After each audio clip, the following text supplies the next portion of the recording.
Boa tarde, eu me chamo Rubens e vou falar com vocês hoje a respeito de um tema chamado, Cristo e as passagens polêmicas da Bíblia. Bom, hoje eu vou analisar o capítulo 22, como analisei semana passada, mas outros versículos que tratam a respeito de um assunto bastante polêmico, Muitos ateus usam isso de modo pejorativo para tentar denegrir a imagem da Bíblia ou denegrir a imagem do cristianismo. Então vamos dar uma lida para vocês entenderem o contexto da passagem, a passagem em si, que tem um pouco a ver sobre estupro e o fato de não gritar a mulher, Vamos ver para vocês entenderem. A passagem se encontra em Deuteronômio capítulo 22, a partir do versículo 24, A gente pode ler assim, 23. Se houver moça virgem desposada e um homem a achar na cidade e se deitar com ela, então trarei ambos à porta daquela cidade e os apedrejareis até que morram.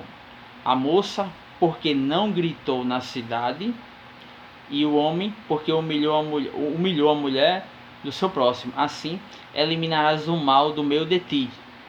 Ele também vai discorrer, nessa mesma passagem, sobre se isso acontecer no campo, Como a gente pode estar lendo também, até para você entender. Se algum homem no campo, na minha tradução, achar a moça desposada e a forçar e se deitar com ela, então morrerá só o homem que se deitou com ela.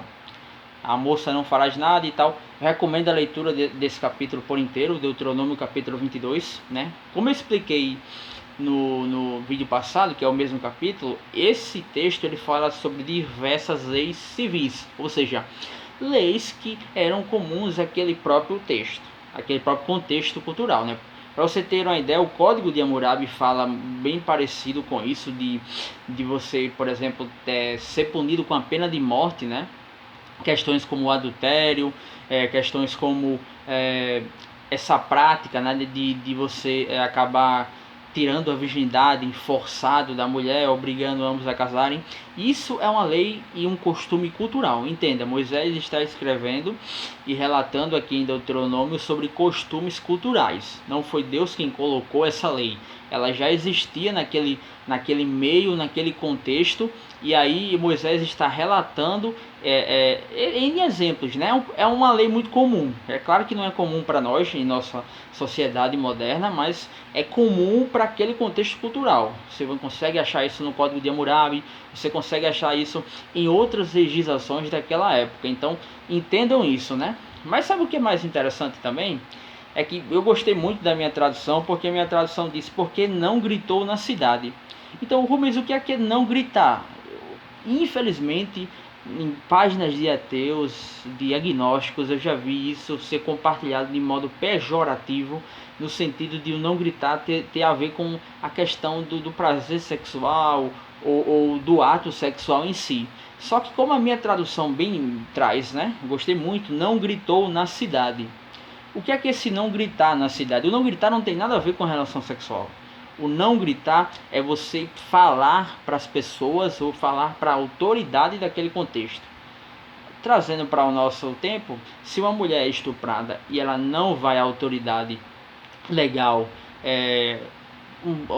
usufruir de um boletim de ocorrência, por exemplo, pode ser feito pelo meio virtual também. Se a mulher não fizer isso e a autoridade não saber, porque em tese ela não vai saber, se for num quarto escondido, só tiver a pessoa e a mulher, a autoridade não vai poder fazer nada, certo? Então a mulher tem que relatar a autoridade. O direito ele fica lá, ele é inerte, a justiça brasileira. Você tem que provocar ela. Do mesmo modo aqui, você tem que provocar as autoridades ou os contextos daquela cidade. Como diz, não gritou na cidade. Eu gostei muito da minha tradução sobre esse texto. O gritar aqui é relatar, proclamar, dizer que foi estuprada. Não tem nada a ver com o ato sexual em si, como algumas páginas ateístas horrivelmente espalham, E ela fala também até de contextos no campo, assim como na cidade, de fazer a mesma coisa. Lembrando que a punição aqui é sim de açoitamento ou de morte, mas isso tem a ver com contexto cultural e civil. É só pesquisar o Código de Hammurabi, você pode ler leis das civilizações daquela época, que você vai ver muito disso, de açoitamentos, de morte. porque isso tem a ver com o direito daquela época, da forma que as civilizações legislavam. Então é basicamente isso, né, que eu queria passar para vocês hoje. O grito nada tem a ver com a prática sexual, mas o grito é de proclamar a uma autoridade, proclamar às pessoas o ato feito, né?